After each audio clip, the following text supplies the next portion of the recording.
Olá, boa noite. Boa noite. Reforço no Caixa. Estado projeta receita de 100 milhões de reais até o final do ano com a venda de prédios públicos. Economia gaúcha registra a quinta retração consecutiva no segundo trimestre de 2015. Crise diminui o preço dos aluguéis no país. Telefonistas do SAMU restringem atendimentos em protesto contra o atraso nos salários. Depois da erradicação da fome, qualidade do alimento é prioridade das políticas públicas. E na Serra Gaúcha, o exemplo de fidelidade entre cão e dono. Você vai ver agora os principais fatos do dia na capital e no interior do estado.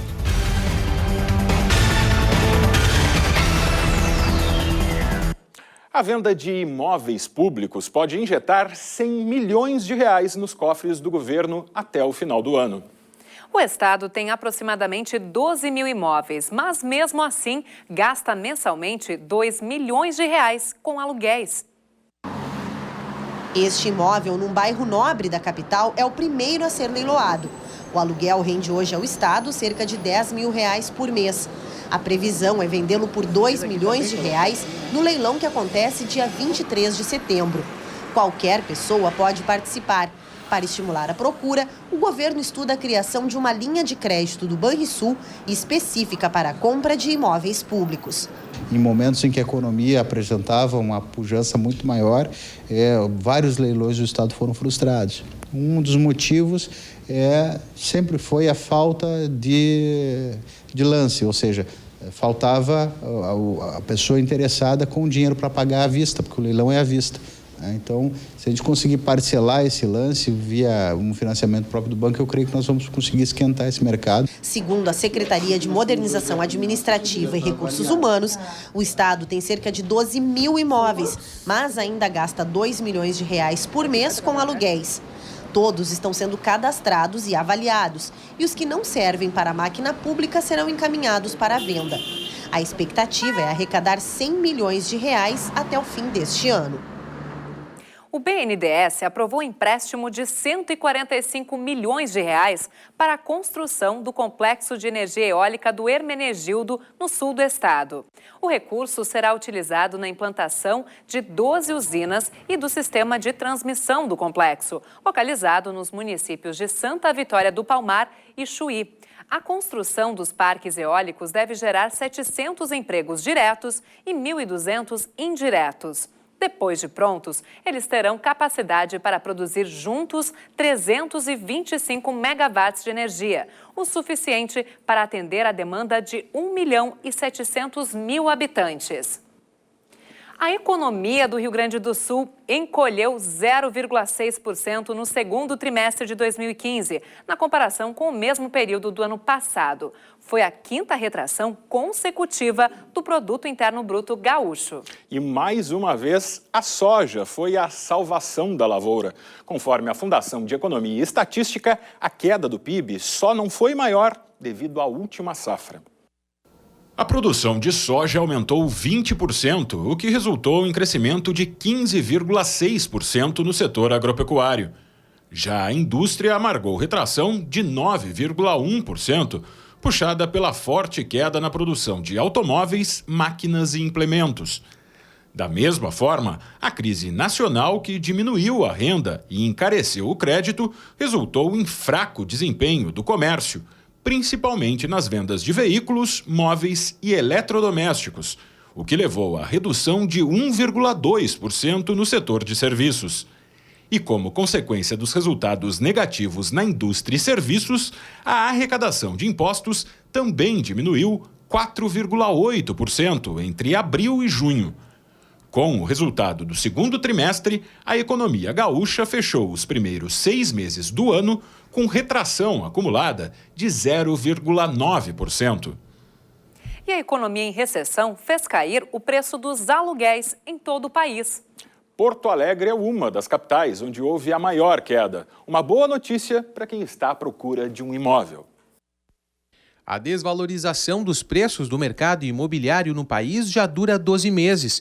Segundo dados do Fipzap, índice que acompanha o preço de locação de imóveis em 9 cidades, a queda registrada foi de 0,57%.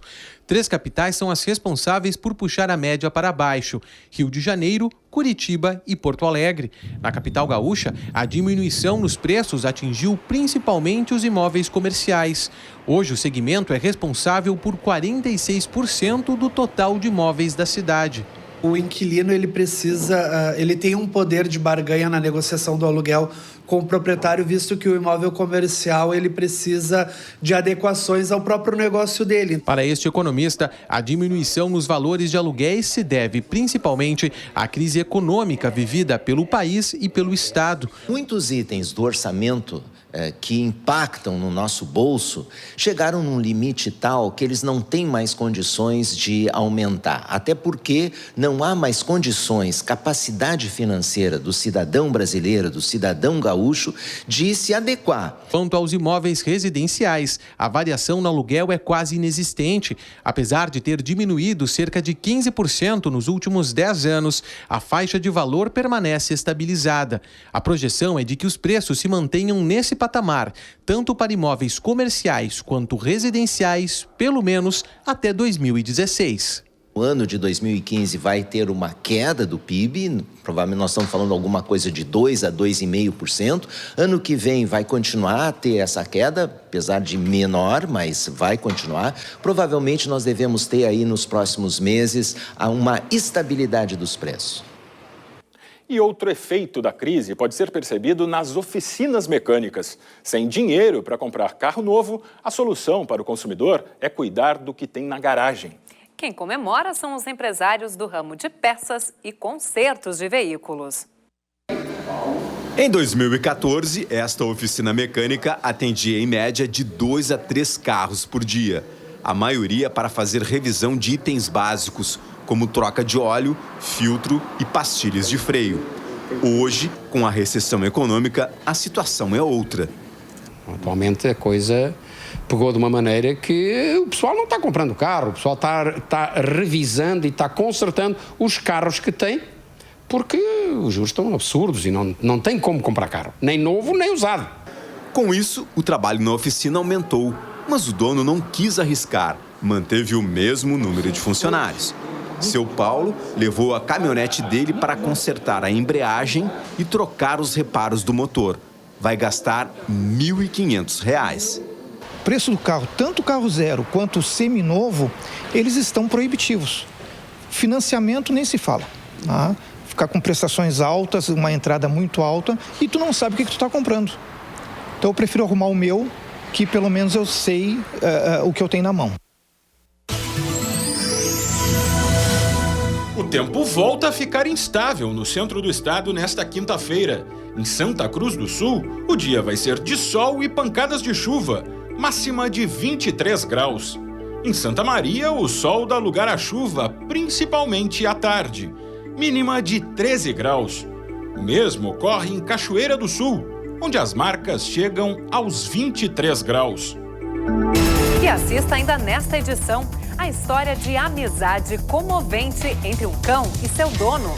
E logo após o intervalo, com salários atrasados, telefonistas do SAMU reduzem atendimentos. E ainda os debates sobre o acesso à alimentação de qualidade no país. É já já.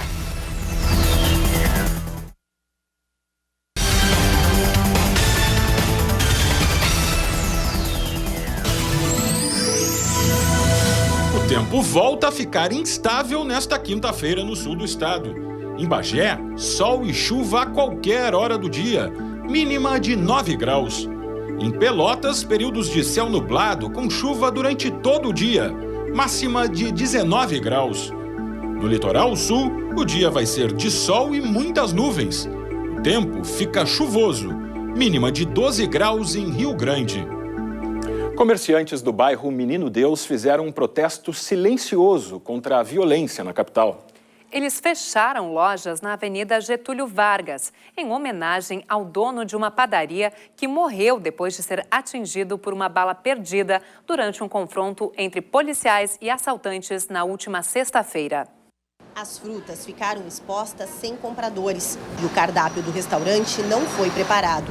Por meia hora, comerciantes do bairro Menino Deus abriram mão de vender. Até quem comercializa o bem mais em falta no bairro parou de trabalhar. 100 estabelecimentos ficaram fechados, chorando a perda da sensação de segurança e a morte de um vizinho. O protesto aconteceu na mesma hora do enterro do empresário Elvino Adanczuk, de 49 anos, que morreu porque foi baleado durante a troca de tiros entre a polícia e os bandidos. Elvino era o dono desta padaria, onde trabalhava com a mulher e os 3 filhos. Uma das vizinhas foi a primeira a fazer a homenagem ao tio da padaria. O dono da farmácia da esquina imprimiu o nome de Elvino. Ele fez as contas, pensou, mas não soube dizer quantas vezes foi assaltado. Lembra apenas que em agosto do ano passado foram 5 assaltos. Mesmo durante o protesto, algumas rotinas, como o cadeado e a escolta na portaria, continuaram iguais. A violência também prosseguia. A recém mesmo, a minha nora estava indo para o ônibus e 3 caras com uma faca tentaram pegar ela. E em greve há pouco mais de 2 meses, os trabalhadores do INSS fizeram uma manifestação hoje em Porto Alegre. O grupo bloqueou o trânsito em frente à sede do INSS no centro da capital. O ato foi organizado após o encontro do comando de greve com representantes do governo federal em Brasília ontem. Servidores da Superintendência Regional do Trabalho e Emprego, que também estão com as atividades paralisadas, participaram do ato. Eles pedem a incorporação de gratificações, plano de carreira, realização de concurso público e aumento de 27%, o que equivale à inflação do período. O governo oferece reajuste de 10,8% parcelados nos próximos 2 anos. Uma nova assembleia na quinta-feira vai discutir o assunto. O Serviço de Atendimento Médico de Urgência, o SAMU, está operando com apenas metade dos telefonistas do 192. Com a crise nas finanças do Estado, os funcionários ficaram sem receber e, em protesto, reduziram o atendimento. Os atendentes do SAMU decidiram diminuir de 8 para 4 o número de funcionários em atividade. É que os salários que deveriam ter entrado na terça-feira não foram pagos. A gente trabalha sábado, domingo e feriado, né? E espera 30 dias para receber e vai olhar o saldo, não tem nada depositado. Então é uma decepção, né? São os atendentes que recebem a cerca de 5.000 ligações diárias com pedidos de socorro do 192. Agora, o serviço está lento. Ficar congestionadas as linhas, a gente acaba não atendendo todo mundo, né? Não consegue pegar todas as ligações. Muitos ficam muito tempo na espera e acaba caindo a linha. E perigo o sistema também cair, né? Os salários atrasaram por causa do bloqueio das contas do Estado pela União. Sem recursos, o Estado não repassou as verbas para pagar a empresa terceirizada responsável pelo serviço de triagem do SAMU. A expectativa da Secretaria da Saúde é de que o pagamento seja quitado até sexta-feira, após o desbloqueio das contas. A Central de Regulação Estadual do SAMU atende 243 municípios do interior gaúcho. Oferecer atendimento clínico aos pacientes sem que eles precisem sair de casa. Essa é a proposta de um projeto que o Ministério da Saúde está implementando em diversas cidades do país. Em Estância Velha, no Vale dos Sinos, o projeto Melhor em Casa completou 1 ano de atividade. Veja na reportagem da TV Fevale. Ali, sentado no sofá da sala, seu Alfonso conversa com enfermeiros. Há algum tempo ele teve graves problemas de saúde e precisou de um acompanhamento, que graças ao projeto Melhor em Casa, pôde ser feito na própria casa dele. Após 3 meses de assistência médica, ele agradece a atenção que recebeu. Eles vieram ali, me fizeram curativo, né, das feridas que eu tinha, né, e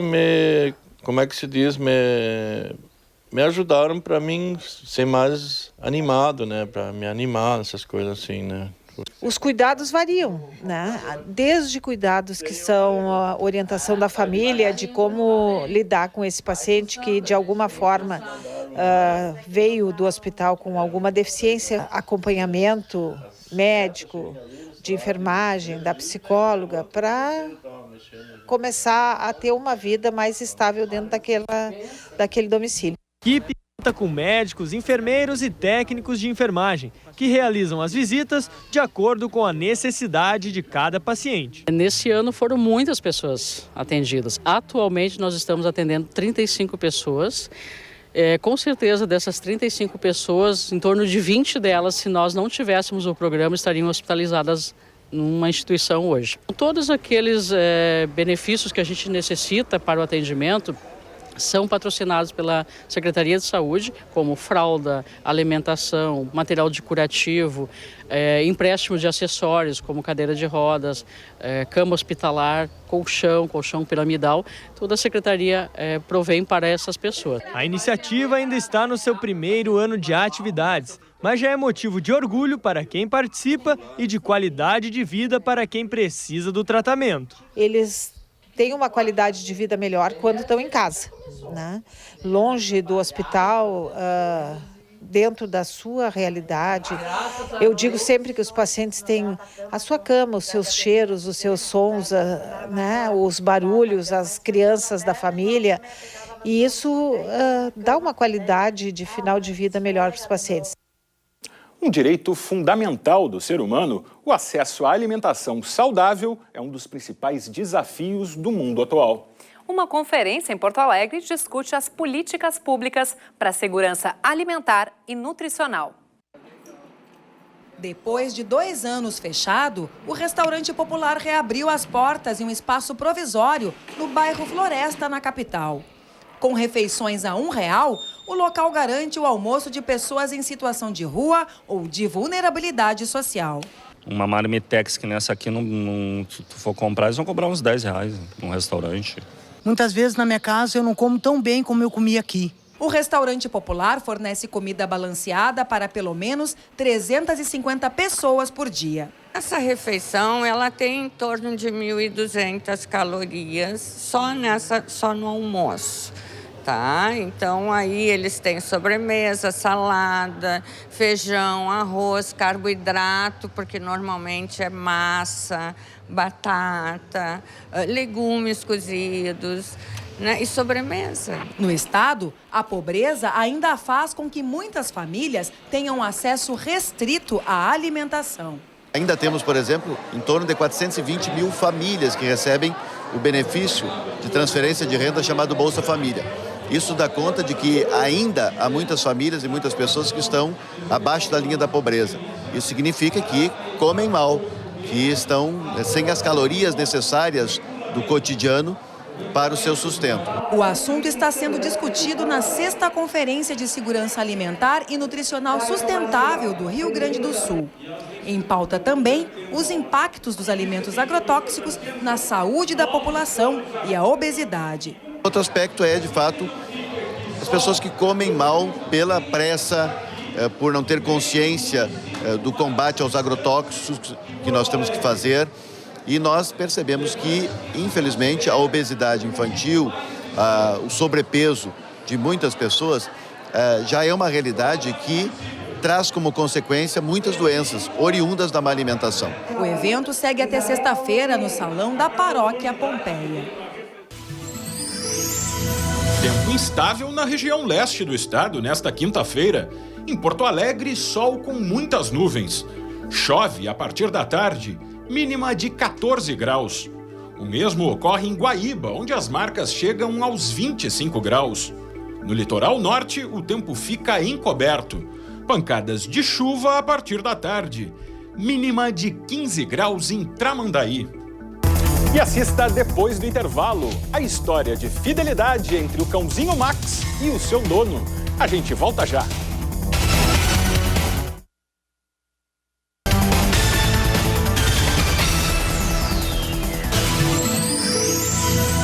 A instabilidade volta ao oeste do estado nesta quinta-feira. Em Uruguaiana, períodos de nublado com chuva, mínima de 12 graus. Em São Borja, sol com muitas nuvens e pancadas de chuva durante o dia. As marcas chegam aos 27 graus. O dia vai ser de sol e chuva em Alegrete, mínima de 11 graus. Durante a semana, o acampamento Farroupilha em Porto Alegre, recebe mais visitantes à noite. E quem pensa que nesse horário não tem muito o que fazer no Parque Harmonia, está enganado. Além das delícias da culinária gaúcha, é possível se divertir e aprender um pouco mais sobre as tradições do Rio Grande. Todos os anos, o acampamento Farroupilha reúne os gaúchos para celebrar a tradição. Só no feriado, cerca de 70 mil pessoas passaram pelo parque. À noite, o pessoal senta para conversar e, claro, jantar. E o cardápio é característico: feijão campeiro, churrasco, charque, carne de panela. Mas o evento não fortalece apenas as tradições, mas algo mais. Principalmente um encontro, né? Porque todos os anos a gente fica naquela expectativa, né, de chegar setembro para se reunir com os amigos, que muitos aqui a gente só se encontra aqui no Harmonia. Então é fundamental essa interação de todos os tradicionalistas, os amigos, isso é o fundamental. Por aqui, também é fundamental um bom chimarrão. É o que o Geraldino ensina nesta oficina organizada pelo Turismo de Galpão. Todos nós sabemos que preparar um chimarrão parece fácil, mas tem os seus segredos. O Geraldino, que é especialista no assunto, pode me dizer alguns. E aí, Geraldino, me diz um pouco do segredo da preparação do mate. Bom, todos acham que preparar um mate é fácil e simples. Ele é fácil e simples, mas você também tem que ter um pouco de conhecimento do que você vai fazer. A temperatura da água, cientificamente comprovado, é 70 graus centígrados, né? Se você usa o filtro na bomba do chimarrão, é bom você preservar ela na geladeira, né, virada dentro de um copo, para que ela não crie fungos e nem bactérias. E para quem quer curtir música gauchesca, diariamente o palco principal está aberto para novos talentos. O projeto Tertúlia Livre dá oportunidade para os artistas se apresentarem. Teve gente que até arriscou uns passos. Hoje, alguns destaques do acampamento são a oficina de churrasco no CTG Tricolor dos Pampas e a apresentação de dança com CTG Lenço Colorado. Na quinta-feira, tem atividade inédita às 6 da tarde, quando ocorre a missa crioula e a bênção das bandeiras das entidades instaladas no local. A quinta-feira vai ser de instabilidade no norte do estado. Na Serra, dia de sol e muitas nuvens. Chove a partir da tarde em Caxias do Sul, máxima de 22 graus. No Planalto, sol com muita nebulosidade. Em Passo Fundo, chove à tarde e à noite, mínima de 11 graus. No Noroeste, sol com muitas nuvens, pancadas de chuva durante o dia, máxima de 23 graus em Cruz Alta. Uma história de fidelidade entre um cão e o dono. A gente vai conhecer agora a história do cãozinho Max, que faz a alegria dos moradores do bairro São Pelegrino, em Caxias do Sul, na Serra. De gravata colorida, ele acompanha o dono onde quer que vá. Veja na reportagem da TV Caxias. Esta padaria tem estacionamento para cães, com ganchos para deixar a corrente da coleira. O Max não precisa disso. Ele espera o dono tranquilamente do lado de fora da padaria, sem precisar ser amarrado. No mercado do bairro, a mesma história. Adelar conta que o Max é muito querido por todos. Fica sentado pro lado de fora da porta, cuidando do movimento do cabreiro lá dentro. Não perturba na porta e não incomoda os clientes. Fica quietinho. Até no shopping, ele espera do lado de fora bem comportado.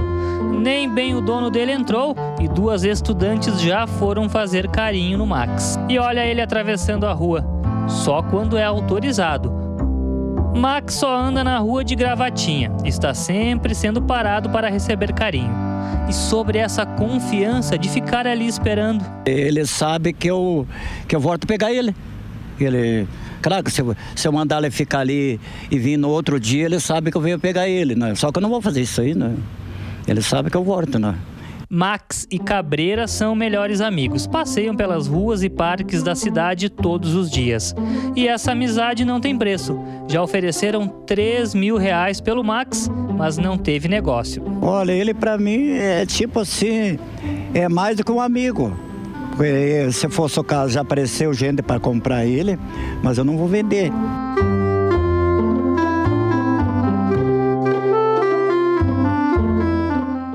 Assim nós encerramos a segunda edição de hoje e voltamos amanhã às 7h30 da noite com novas informações. Uma boa noite para você e até lá. Boa noite e até amanhã.